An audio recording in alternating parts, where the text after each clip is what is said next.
The last time I spoke to my sister, she called me after midnight just to say, I'm sorry if I was ever hard to love, and I was too tired to understand how much she needed me to say it wasn't true. I never got the chance to tell her she never had to apologize. I grew up in Olympia, Washington. Not a lot goes on there. People mow their lawns on Sundays, go to the same grocery stores, wave even if they don't like you. I used to think it was boring, but I'd give anything to go back now. My sister Dana was 2 years older than me. She wasn't one of those soft, gentle types people feel sorry for. She was loud, sharp, always had something to say. She looked people dead in the eye when she talked. Some people found her hard to be around. I did, too, sometimes. That's the truth. We were close when we were little. I mean, we had to be. Dad left when I was 9, and she was 11. One day, he just stopped coming home. Mom said it was because of the pressure, that he couldn't handle all this. But the real reason was simpler. He didn't want to be responsible anymore. He had another family in Idaho. Dana found out. She saw it on Facebook before Mom ever told us. I remember how her hands shook when she showed me. Mom started drinking soon after. Not at first. At first it was wine with dinner. Then it was vodka hidden in the laundry basket. Then she stopped pretending. Dana took over everything. Grocery shopping. Paying the bills. She got a job at the Rite Aid on Martin Way when she was 16 just to keep the lights on. She gave up her dream of college. She gave up her whole life for us. When I graduated high school, Dana pushed me to leave. Don't end up stuck here like me, she said. I listened. I moved to Portland and got a job doing IT support. The pay wasn't great, but it felt like freedom. I visited a couple times a year, called once a month. I thought I was doing enough. But every time we talked, Dana sounded more worn down. I'd ask how things were, and she'd say, same as always, like she was just trying to survive the next day. I never really heard it. Not the way I should have. I told myself she was just dramatic. That she needed therapy or rest, or maybe just a break from Mom. But I didn't offer to take over. I didn't even suggest she come stay with me. I thought she'd be fine. Then one night she called. It was 12:17 a.m. on a Tuesday in late October. I still remember the time because I looked at the clock and thought, what the hell? I was already half asleep. When I saw her name, I almost didn't answer. But I did. Groggy, annoyed. Donna, I said. What's wrong? There was silence at first. I could hear her breathing. Then she said, I'm sorry if I was ever hard to love. That's all. One sentence. It hit weird. I was tired, disoriented. I thought maybe she was drunk. She'd sounded off for weeks. I didn't even process what she was really saying. I mumbled something like, don't talk like that. I didn't ask why she called. I didn't ask if she was okay. I told her to get some sleep and hung up. 2 days later, she was dead. They said it was an accident. Pills and alcohol. Her car went off the road near Long Lake. No sign she even tried to brake. They didn't say it straight out, but I knew. She had made up her mind. She'd called no one else that night. just me. And I blew it.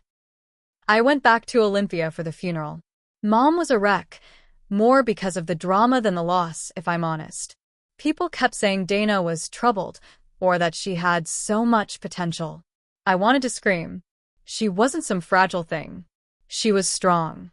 She just got left behind. A week after the funeral, I was cleaning out her apartment. 1 bedroom, cheap place by the train tracks. In the back of her closet, I found a box. Inside were letters. Dozens of them. Written, but never sent. One was for me. It started with, if you're reading this, I'm already gone. And then, I don't blame you. But I want you to know it wasn't just the drinking. Or the money. Or the loneliness. It was the feeling that I could scream and no one would hear me. Not even you. I sat on the floor and read it 5 times. That's when the anger started. Not at her. At Mom. At the people who called Dana too much. At myself. And at one more person. Dana's ex, Bryce. Bryce was a name I hadn't thought about in months, maybe a year. But there he was again, right in the middle of a letter. Dana mentioned him toward the end. I should have never trusted Bryce again. He promised he'd changed. He lied. I think that was the last straw for me. I thought I could handle one more heartbreak. I was wrong. That line knocked the wind out of me. I didn't know they were still talking. Last I heard, she'd dumped him for cheating on her with some girl he met at work. That was a year and a half ago. Dana didn't take betrayal lightly.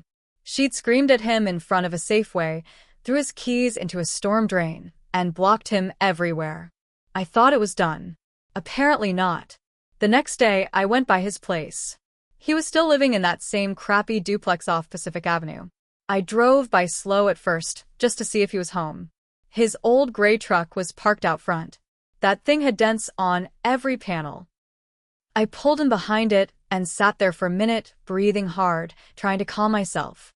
When I knocked, he opened the door shirtless, with a beer in his hand. It was 11 in the morning. Holy shit, he said. If it ain't little brother. I didn't waste time. Why the hell is Dana talking to you again? He looked confused for half a second, then smirked. What's it to you? She's dead, I said. You know that, right? His smirk faded. Yeah. I heard. Real sad. That tone, flat, careless. It sent something hot and violent straight to my chest. She wrote about you, I said, in her suicide letter. That got a reaction. His eyes shifted. He stepped outside and closed the door behind him. What did she say? She said you lied. That trusting you again was the last straw. He rubbed the back of his neck, looked away. Look, man, I didn't mean for any of that to happen. We were talking again, yeah, but she was messed up. Always going off, getting emotional. I couldn't keep up with her. You cheated again, didn't you? He didn't say anything. Just looked at me with that same blank stare. That was enough. I walked off before I did something I'd regret. But I couldn't stop thinking about it. Why would Dana go back to him? Why lie to me about it? And why did he act like he wasn't even surprised she was gone? Something wasn't right. That night, I went through her phone.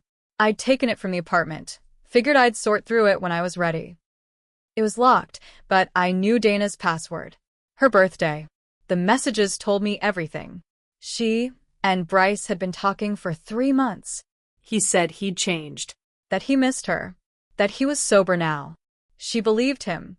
And then one night, just 2 weeks before she died, the tone changed. Dana, please just tell me the truth. Bryce, you're paranoid. I'm not doing anything. Dana, you were with her again, weren't you? Bryce, get help. Seriously. I can't deal with this. That was the last message from him. She sent him 5 more after that. He never answered. But the worst part wasn't the messages. It was the photos. She'd taken screenshots. Of texts. Of voicemails. Of some girl's Facebook post. A girl who tagged Bryce in a photo that same week, calling him her future. Dana knew. She had proof. And he still gaslit her until she broke. I couldn't sit with it anymore. This wasn't just a bad breakup. He played her, lied to her, and left her hanging when she needed him most. And now she was dead. I had to do something. I didn't go to the cops. What would I say? That my sister's ex lied to her, and that's why she drove into a lake? There's no law against being a heartless bastard. But I couldn't let it go. I kept digging. The Facebook post from that girl, her name was Megan, was public. She was young, maybe 23, worked at the vape shop near Lacey Mall. I scrolled through her feed and saw post after post with Bryce. Dumb couple selfies, memes about real men, and one picture that made my stomach flip. It was dated 2 days before Dana died. They were at a bar, holding drinks, laughing. She had her legs across his lap. That same night, Dana had texted Bryce 6 times in a row. Why won't you answer? I know you're with her. You said I could trust you. I feel like I'm disappearing. I found myself staring at that word. Disappearing. She meant it. And no one heard her.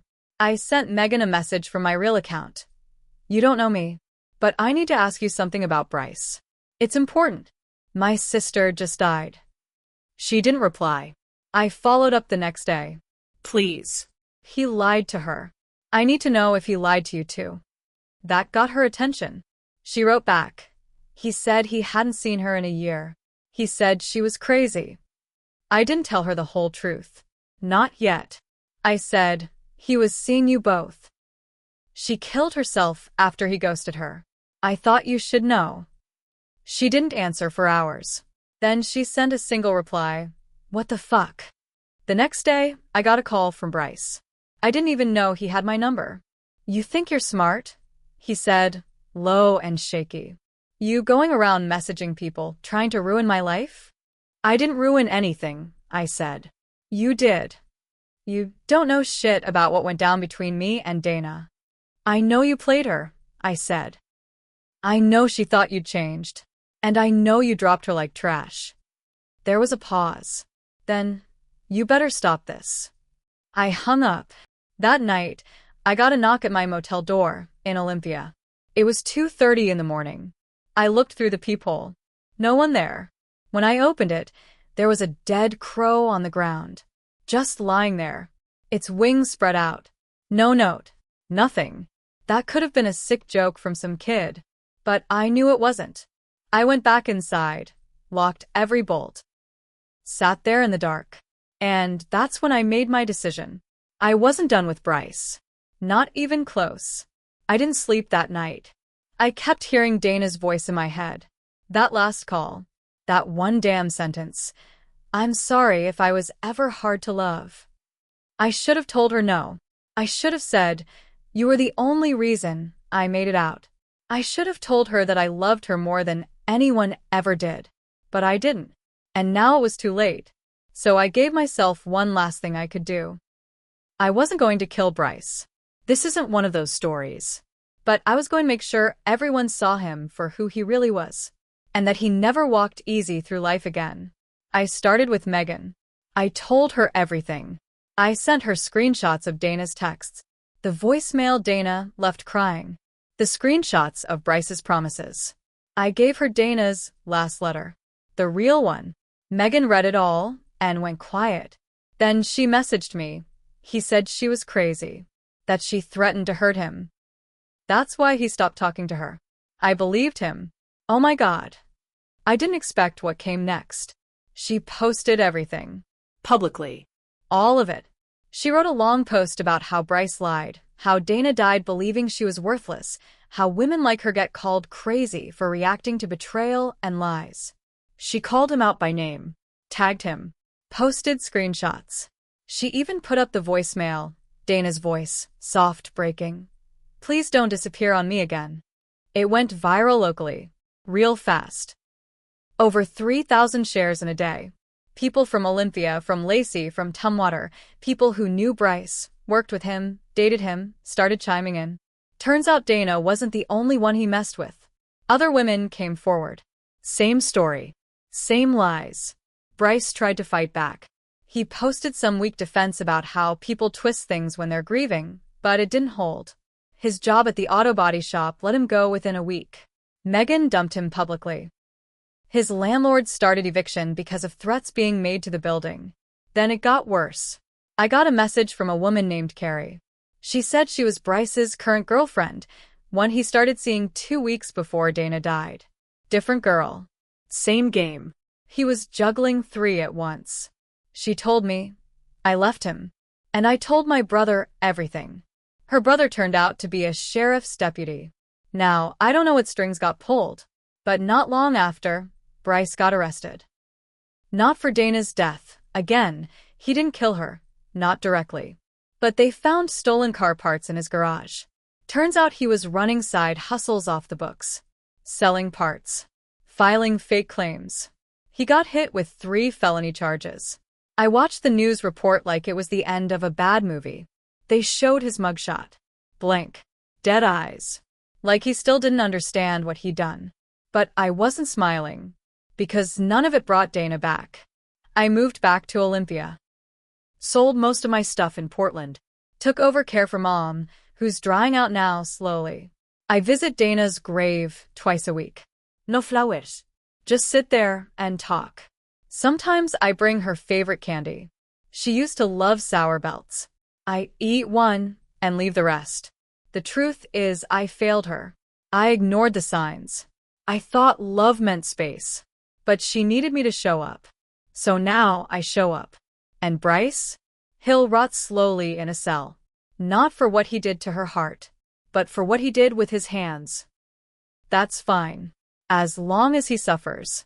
As long as he has time to think about the voice he ignored. The life he broke. That was my revenge. And it still wasn't enough.